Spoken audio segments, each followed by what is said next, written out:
നാനെ കണ്ടതാ ഒരു ജീപ്പ് വന്ന് ഇടിക്കത് കുച്ച് നേരത്തെ ജീപ്പ് ഉത്തർ കിടാതാ. നിന്നോട് ആരെങ്കിലും വല്ലതും ചോദിച്ചോടാ? നീ നിന്റെ നാവും വെച്ച് മിണ്ടാതിരുന്നോണം. ദേ കൊച്ചേ, ഇവിടെ ആർക്കും ഒന്നും അറിയില്ല. ദേ ആ വീട്ടിൽ ക്യാമറ ഉണ്ട്. പിന്നെ കൊച്ചിന് വല്ലതും അറിയണമെങ്കിൽ ദേ ആദ്യം പോയി നോക്കണം.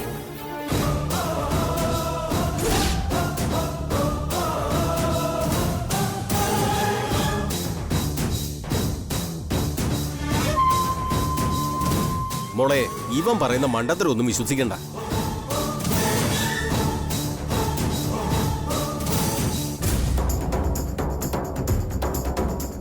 നീ ചുമ്മാ ഓരോന്ന് വിളിച്ചു പറഞ്ഞ് എന്നെ കൂടെ കുഴപ്പത്തിൽ കൊണ്ട് ചാടിക്കണ്ട.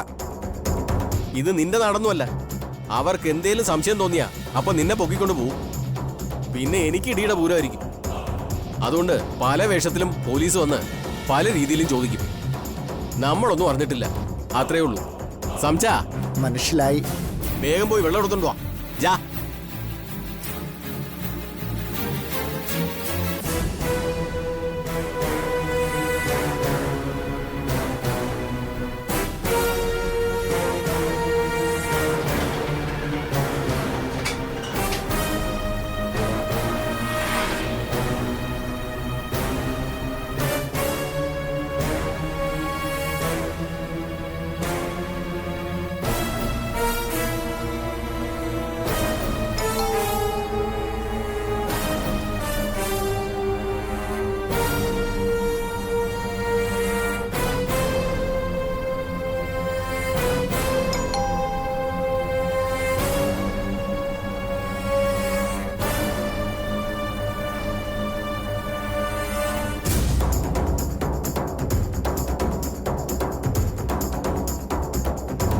ആരാ? എന്റെ പേര് അർച്ചന എന്നാ. കുറച്ച് ദൂരെന്നാ ഞാൻ വരുന്നത്. എന്താ കാര്യം? 2 ദിവസം മുമ്പ് ഇവിടെ ഒരു ആക്സിഡന്റ് നടന്നില്ലേ? അത് എന്റെ ഏട്ടനായിരുന്നു. ആ അപകടത്തിന്റെ കാര്യത്തില് ചെറിയൊരു സംശയമുണ്ട്. അതൊന്ന് ക്ലിയർ ചെയ്യണമായിരുന്നു. അതിനായിട്ട് വന്നതാ ഞാൻ. അതിന് ഇവിടെ വന്നിട്ട് എന്താ കാര്യം? അവിടെ ഒരു ആക്സിഡന്റ് നടന്നു എന്ന് കേട്ടോന്നല്ലാതെ ഞാനൊന്നും കണ്ടിട്ടില്ല. എനിക്കൊന്നും അറിയേയില്ല. അയ്യോ, ചേച്ചിയോട് ചോദിക്കാനല്ല ഞാൻ വന്നത്. ദേ ആ പുറത്തിരിക്കുന്ന CCTV ക്യാമറയില് ആക്സിഡന്റ് പതിഞ്ഞു കാണും. ആ വിഷ്വൽസ് ഒന്ന് കിട്ടിയിരുന്നെങ്കിൽ. പറ്റില്ലെങ്കിലോ? ഈ നടു റോഡില് അങ്ങനെ പലതും നടന്നു കാണും. അത് ക്യാമറയെ പിടിച്ച് പുറത്തു കൊടുക്കലല്ല ഞങ്ങളുടെ ജോലി. ഇവിടെ ക്യാമറ വച്ചിരിക്കുന്നതേ ഞങ്ങളുടെ ആവശ്യത്തിനാ, അല്ലാതെ നിങ്ങളുടെ സംശയം തീർക്കാനല്ല. ചേച്ചി അങ്ങനെ പറയല്ലേ. ഞങ്ങൾക്ക് ആകെയുള്ളൊരു തെളിവായത്. അതാ ഇത്രയും ദൂരം വന്നതും ഇവിടെ കാത്തു നിന്നതും.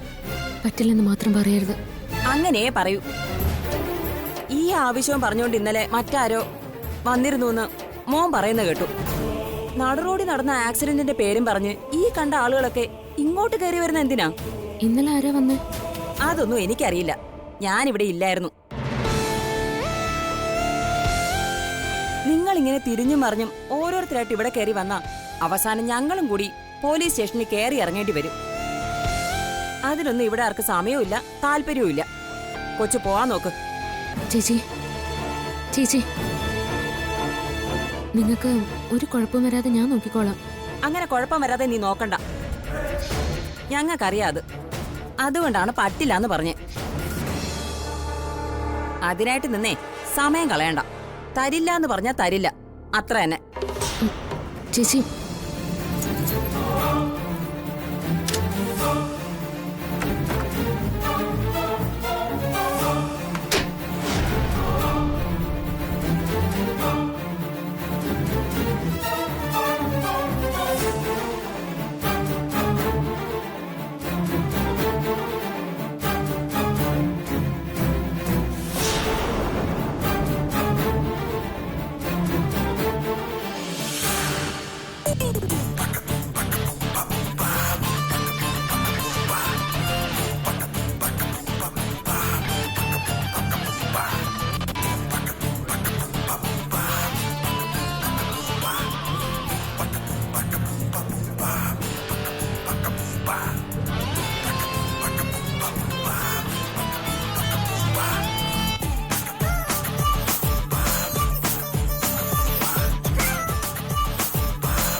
അത്യാവശ്യമുള്ളതൊക്കെ എടുക്ക്.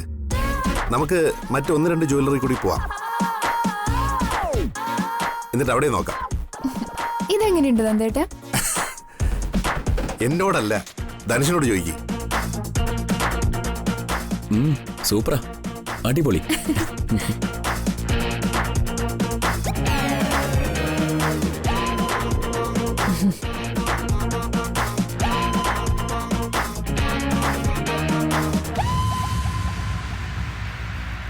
മോളെ അതിങ്ങ് തന്നെ.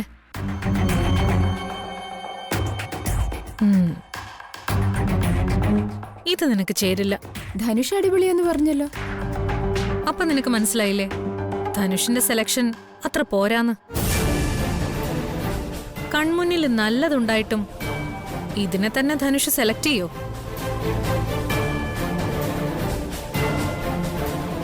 ആ മാലയിങ്ങെടുത്തേ.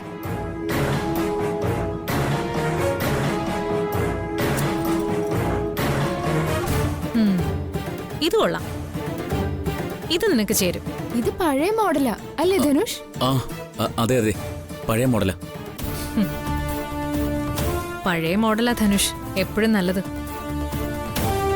പഴക്കം ചെല്ലും തോറും വിലയും കൂടും. അതിതുവരെ ധനുഷിന് മനസ്സിലായില്ലെന്ന് തോന്നുന്നു. മിന്നുന്നതെല്ലാം നല്ല സ്വർണ്ണ ആയിരിക്കില്ല ധനുഷ്. അതുകൊണ്ട് പഴയത് തന്നെ മതി. അതാവുമ്പോ തനി തങ്കമായിട്ട് എന്നും കൂടെ ഉണ്ടാവും.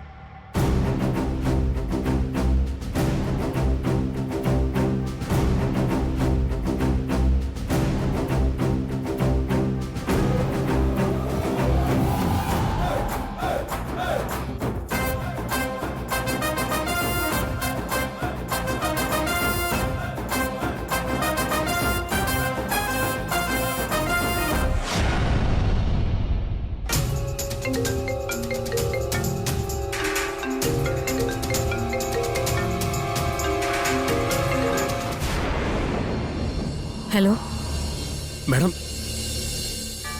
അപകടം നടന്ന ആ ചായക്കടയിൽ അർച്ചന വന്ന് എന്തൊക്കെയോ തിരക്കിട്ട് പോയി.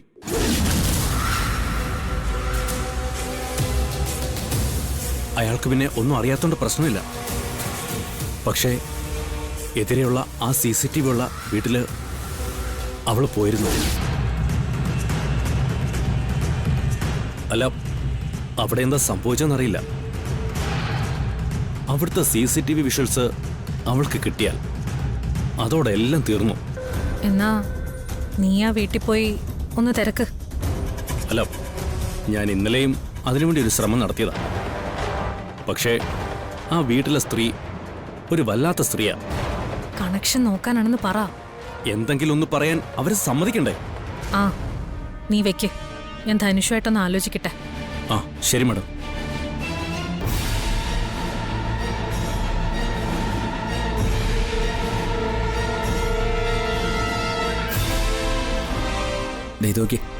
ഇതാ സ്നേഹേ, ദേ അവിടെ ഒരു 10 പവന്റെ വെഡിങ് സെറ്റ് ഇരിപ്പുണ്ട്.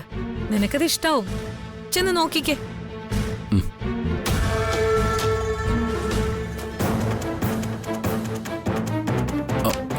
നീ ഇതെവിടേക്കാ അവളുടെ പുറകെ? ദേ ഒരു കാര്യം പറയാനുണ്ട്. അനൂപിന് ആക്സിഡന്റ് നടന്ന സ്ഥലത്ത് ഒരു CCTV ഉണ്ടായിരുന്നു എന്ന് പറഞ്ഞില്ലേ? അർച്ചന ആ വീട്ടിൽ ചെന്നിരുന്നു. അതിന്റെ വിഷ്വൽസ് ഒക്കെ കിട്ടിയോ ഇല്ലെന്ന് അറിയില്ല. ആ ബിജു വിളിച്ച് പറഞ്ഞതാ. ഇതുപോലൊരു കാര്യം ചെയ്യുമ്പോൾ മിനിമം CCTV ഇല്ലാത്ത സ്ഥലമെങ്കിലും തിരഞ്ഞെടുക്കണമെന്ന് അവനറിയില്ലേ? വരുന്ന പോലെ വരട്ടെ. വിഷ്വൽസ് അർച്ചനയ്ക്ക് കിട്ടിയോന്നറിയണം. അതിപ്പോ എങ്ങനെ അറിയും? എനിക്ക് അതിനെക്കുറിച്ച് ആലോചിക്കാൻ ഇപ്പൊ സമയമില്ല. ഞാനത് ഓർക്കാൻ ഇപ്പൊ ഇഷ്ടപ്പെടുന്നുമില്ല. അതൊക്കെ നമുക്ക് പിന്നീട് സംസാരിക്കാം. അതിന് പറ്റിയ സ്ഥലവും സന്ദർഭവും ഇതല്ല.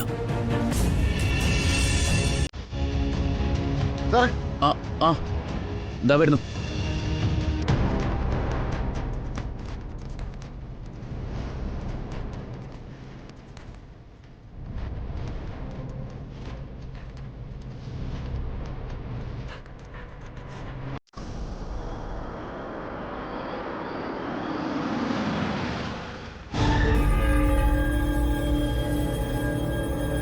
ഏട്ടത്തി, ഏട്ടത്തി എന്താ ഇത്രയും താമസിച്ചത്? ഞാൻ ആ വീട്ടിൽ ചെന്നപ്പോൾ അവിടെ ആളില്ലായിരുന്നു. പിന്നെ അവര് വരുന്നവരെ കാത്തുനിന്നു. എന്നിട്ട് എന്തായി ഏട്ടത്തി? CCTV ഫുട്ടേജ് കിട്ടിയോ? ഇല്ല. എന്ത് പറഞ്ഞിട്ടും അവർ കേൾക്കാൻ പോലും കൂട്ടാക്കുന്നില്ല. കണ്ട സമയം മുതലാണെങ്കിൽ ദേഷ്യവും. അവരുടെ ആവശ്യത്തിനാണ് അവർ CCTV വെച്ചിരിക്കുന്നതെന്നും നാട്ടുകാരെ സഹായിക്കാനല്ലെന്നും പറഞ്ഞ് ഒരു ചുമ്മാ കടന്നു ബഹളം. ഇനി എന്ത് ചെയ്യും ഏട്ടത്തി? അനൂപേടിനെ കൊണ്ടോ മീരടുത്തെ കൊണ്ടോ ഒരു പരാതി കൊടുപ്പിക്കണം. ഹോസ്പിറ്റലിൽ നിന്ന് പോലീസിനെ അറിയിച്ചിട്ടുണ്ടെന്നാണ് സന്ധ്യ ഡോക്ടർ പറഞ്ഞത്. അതെന്തായി നോക്കണം. എന്നിട്ട് ഇന്ന് പോയ വീട്ടിൽ ഒന്നുകൂടെ ഒന്ന് പോയി നോക്കാം. എന്റെ സംശയം അതല്ല. സംസാരിക്കുന്നതിനിടയ്ക്ക് CCTV ഫുട്ടേജ് ചോദിച്ച് ഇന്നലെ ഒരാൾ അവിടെ ചെന്നിരുന്നു എന്നാ അവർ പറഞ്ഞ്. അതാരാവും? അത് ഏട്ടത്തി ചോദിച്ചില്ലേ? ചോദിച്ചു. അവര് സംസാരിക്കാൻ പോലും കൂട്ടാക്കിയില്ല. അപ്പോ നമ്മളെപ്പോലെ തന്നെ ആ CCTV ഫുട്ടേജിന് ആവശ്യക്കാര് വേറെയുണ്ട്. ഒരു കാര്യം ഉറപ്പാ ഏട്ടത്തി, നമുക്ക് മുൻപ് അത് അവരുടെ കയ്യിൽ കിട്ടിയ അത് പിന്നെ നശിപ്പിക്കപ്പെടും. പിന്നെ നമ്മളെ കൊണ്ട് ഒന്നിനും സാധിക്കില്ല. അതിനു മുൻപ് പോലീസിനെ കൊണ്ടെങ്കിലും അത് വാങ്ങിപ്പിക്കണം. അർച്ചന, താനിപ്പോ എത്തി? ഇപ്പൊ വന്നതേ ഉള്ളൂ. ആ ആ CCTV ഫുട്ടേജ് കിട്ടാത്ത സ്ഥിതിക്ക് ഇനി എന്ത് ചെയ്യുമെന്ന് ആലോചിക്കായിരുന്നു. ഞാൻ ഹോസ്പിറ്റലിൽ കയറിയിട്ടാ വരുന്നേ. ഇന്ന് മൊഴിയെടുക്കാൻ പോലീസ് ചെല്ലുന്നുണ്ടെന്ന് പറഞ്ഞു. അവരുടെ പ്രഥമ അന്വേഷണം കഴിയട്ടെ, അതുവരെ നമുക്ക് കാത്തിരിക്കാം. ടൗൺ CI ഒരു സ്ത്രീയാ. ഞാൻ അറിഞ്ഞിടത്തോളം അവരത്ര ചില്ലറക്കാരിയല്ല.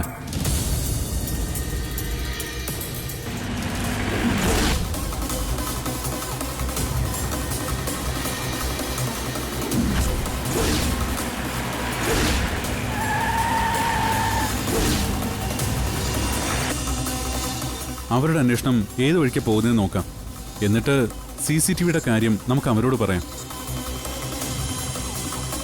അനൂപേട്ടനും മീരയെടുത്തിയും അവരുടെ സംശയം പറഞ്ഞ് നമ്മൾ ഈ കാര്യം കൂടി പറയുമ്പോൾ എന്തെങ്കിലും ഒരു തുമ്പ് ആ CIക്ക് കിട്ടാതിരിക്കില്ല. സച്ചേട്ടന് ആ CIയുടെ പേരറിയോ? എങ്കിൽ നമുക്ക് ശാലിനെ കൊണ്ടൊന്ന് വിളിപ്പിച്ച് സംസാരിക്കായിരുന്നു. അവരുടെ പേരെന്തോ പറഞ്ഞല്ലോ. ആ, രാജമല്ലിക. അതാ അവരുടെ പേര്. രാജമല്ലിക. എന്തായാലും അവർ വരട്ടെ. എന്നിട്ട് എന്താ അവർ ചെയ്യുന്നതെന്ന് നോക്കാം നമുക്ക്.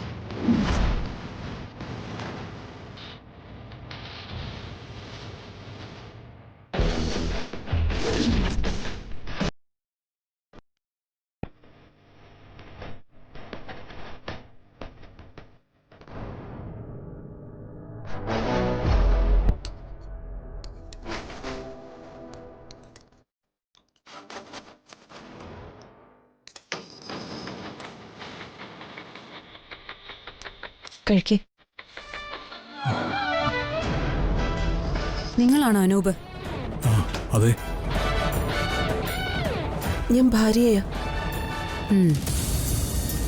ഈ അപകടത്തിൽ നിങ്ങൾക്ക് സംശയമുണ്ടെന്നും ആരോ കരുതിക്കൂട്ടി വാഹനം കൊണ്ട് ഇടിച്ചതാണെന്നും സംശയം പറഞ്ഞിരുന്നോ ഡോക്ടറോട്? പറഞ്ഞായിരുന്നു. അതെന്താ അങ്ങനെ സംശയം വരാൻ കാരണം? ആരെങ്കിലും കൊല്ലുമെന്ന് ഭീഷണിപ്പെടുത്തിയായിരുന്നോ? ശത്രുക്കൾ ആരെങ്കിലും? അതോ കൊല്ലാൻ പാകത്തിന് എന്തെങ്കിലും ചെയ്തിട്ടാണോ അനൂപ് ജീവിച്ചത്?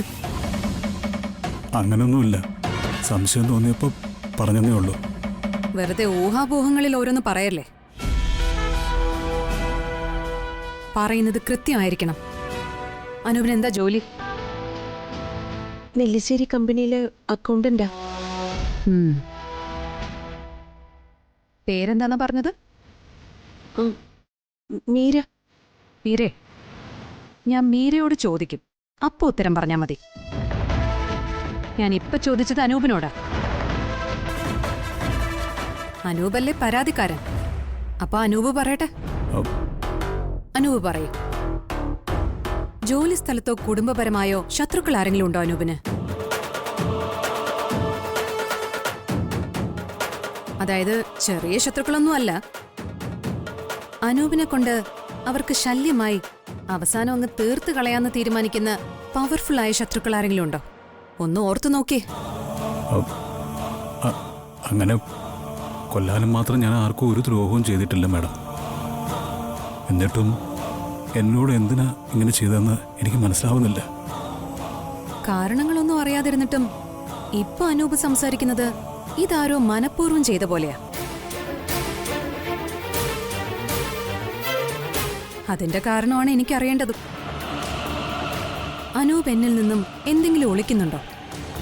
ഇല്ല, ഞാൻ പറഞ്ഞത് സത്യമാ. സത്യം പറഞ്ഞാൽ കൊള്ളാം.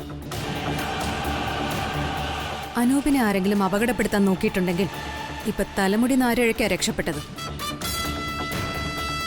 ഇനി ചിലപ്പോ അങ്ങനെ രക്ഷപ്പെടണമെന്നില്ല. അതുകൊണ്ടാ ഞാൻ ചോദിച്ചത്. ഇനി മീരയ്ക്ക് പറയാനുള്ളത് കേൾക്കട്ടെ. മീരയ്ക്കും അനൂപിന്റെ അതേ സംശയമുണ്ടോ? ഉണ്ട് മേഡം. വന്നിടിച്ച ജീപ്പ് കുറെ നേരമായിട്ട് ഞങ്ങളുടെ പിന്നാലെ തന്നെ ഉണ്ടായിരുന്നു. മുന്നിൽ കയറി പോകാനുള്ള സ്ഥലം ഉണ്ടായിട്ടും അയാൾ പോയില്ല.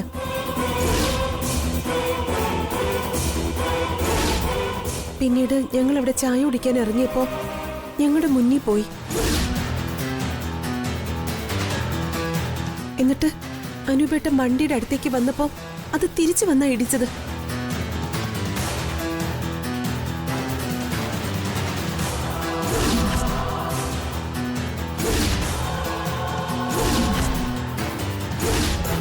എന്നിട്ട് ഒന്ന് നിർത്തി. അപ്പൊ തന്നെ എടുത്തോണ്ട് പോവുകയും ചെയ്തു. ആ ജീപ്പ് ഓടിച്ച ആളെയോ അതിന്റെ നമ്പരോ മീരയ്ക്ക് ഓർമ്മയുണ്ടോ? ഇല്ല മേഡം. മീരയ്ക്ക് ആരെയാ സംശയം? നിങ്ങളുടെ മനസ്സിൽ ഒരാളെങ്കിലും കാണുമല്ലോ. ആരായാലും പറഞ്ഞോ, ഒരു കുഴപ്പവും സംഭവിക്കില്ല.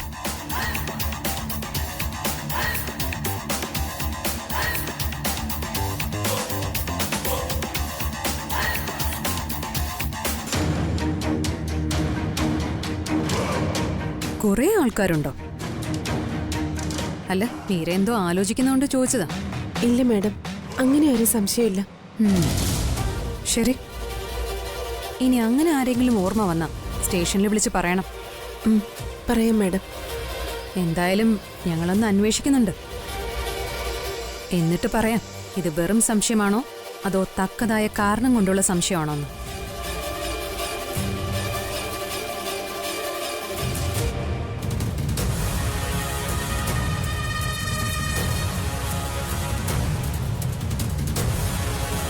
പോലീസ് വന്ന് ചോദിക്കുമ്പോ ആരുടെയും പേര് പറയരുതെന്ന് നിങ്ങളെ പറഞ്ഞേൽപ്പിച്ചത് ആരായാലും രാജമല്ലിക അവരെ ഒന്ന് കാണുന്നുണ്ട്. പറഞ്ഞേക്കവരോട്.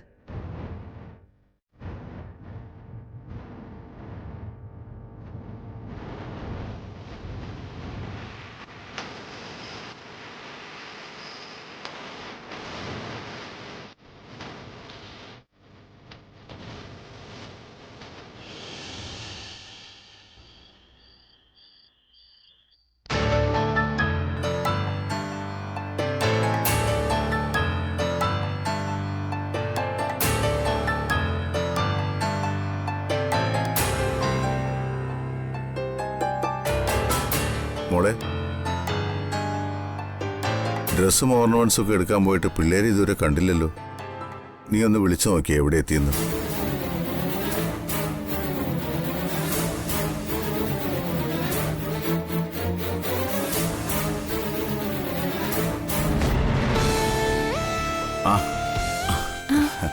നിങ്ങൾ എവിടെയായെന്ന് വിളിച്ചു ചോദിക്കാൻ ഞാൻ ദാ അനഘയോട് പറയുമായിരുന്നു. ഇതെന്താ ഇത്രയൊക്കെ വാങ്ങിയോ? എന്തായാലും പർച്ചേസിനായിട്ട് ഇറങ്ങിയതല്ലേ അച്ഛാ. അപ്പൊ വിവാഹത്തിന് എല്ലാവർക്കും ഉള്ള ഡ്രസ്സ് ഞങ്ങൾ തന്നെ എടുത്തു. ബാക്കിയുള്ളവർക്ക് ഡ്രസ്സ് മാത്രമേ എടുത്തുള്ളൂ. അവർക്കിനി ആഭരണങ്ങളോ മറ്റോ വേണമെങ്കിൽ അവരെയും കൊണ്ടുപോയി വാങ്ങിക്കൊടുക്കാന്ന് കരുതി.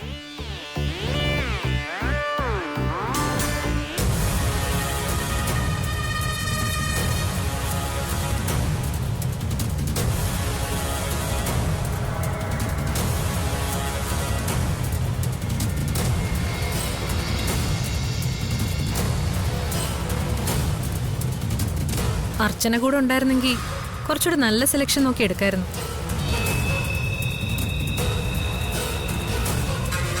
ആദ്യം അച്ഛന് വാങ്ങിച്ച ഡ്രസ്സ് ധനുഷും സ്നേഹം തന്നെ ഒരുമിച്ച് കൊടുത്താട്ടെ.